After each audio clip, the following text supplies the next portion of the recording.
Barometer Informasi Terpercaya.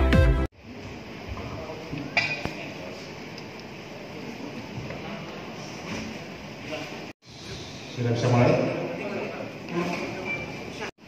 Ada 6 pembatasan di dalam PSBB ini.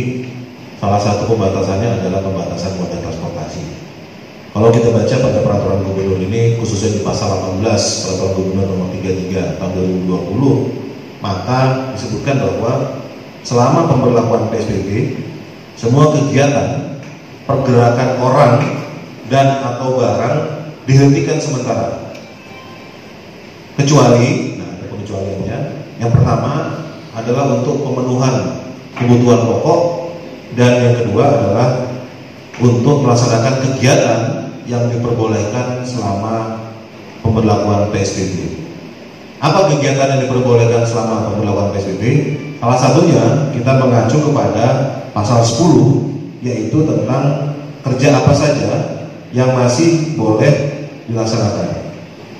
Atau tempat-tempat yang tempat kerja masih boleh buka adalah seluruh kantor instansi pemerintah, baik pusat maupun daerah. Kemudian kantor perwakilan negara asing dalam menjalankan fungsi diplomatik. Kemudian yang ketiga, badan usaha milik negara atau badan usaha milik daerah yang memang bertanggung jawab dalam penanganan COVID-19 maupun dalam pemenuhan kebutuhan pokok. Kemudian yang berikutnya, pelaku usaha yang bergerak pada bidang kesehatan, bahan pangan, makanan dan minuman, energi, komunikasi dan teknologi informasi, keuangan, logistik, perhotelan, konstruksi, industri strategis, pelayanan dasar, utilitas publik, industri yang ditetapkan sebagai objek vital nasional, dan yang terakhir adalah pemenuhan kebutuhan sehari-hari. Artinya, apabila ada pergerakan orang yang menuju ke tempat kerja, namun dalam bepergian tersebut ada pembatasan-pembatasan moda transportasi.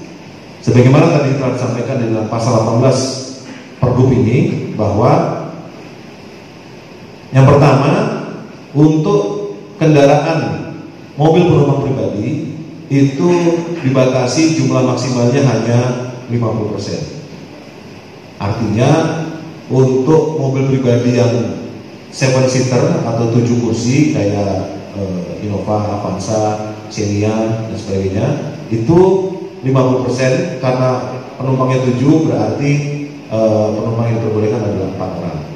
Kemudian untuk mobil yang 5 seater seperti sedan yang kapasitasnya 5 orang itu diperbolehkan 3 orang. Nah, kemudian mengacu kepada ini juga disebutkan di dalam pasal 18 ayat 5, maka penggunaan sepeda motor pribadi untuk berboncengan itu masih diperbolehkan, asalkan baik pengguna maupun yang dibonceng itu semuanya wajib menggunakan masker serta sarung tangan. Tambahan untuk mobil penumpang pribadi itu juga semuanya wajib menggunakan masker di dalam kendaraan.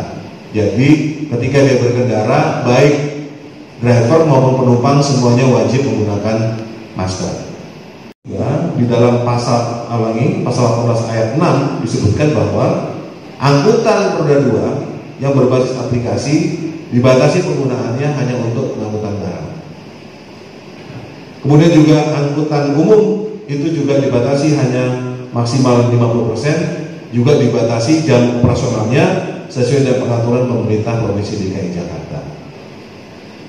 Untuk mengawasi itu semua, maka kami bergabung bersama Dinas Perhubungan sudah membangun atau membuat 33 checkpoint di seluruh Jakarta, terutama di pintu-pintu masuk Jakarta seperti di Kalideres, Ciputat, kemudian di Jakarta Timur, di Caman, kemudian ada juga di Kembangan, dan beberapa titik lainnya termasuk di terminal Pulau Gebang, Kampung Rambutan, Kalideres, Tanjung Priuk, Senen, termasuk juga di gerbang tol. Ada 5 gerbang tol yang menjadi checkpoint untuk pelaksanaan pembatasan moda transportasi ini di Jakarta.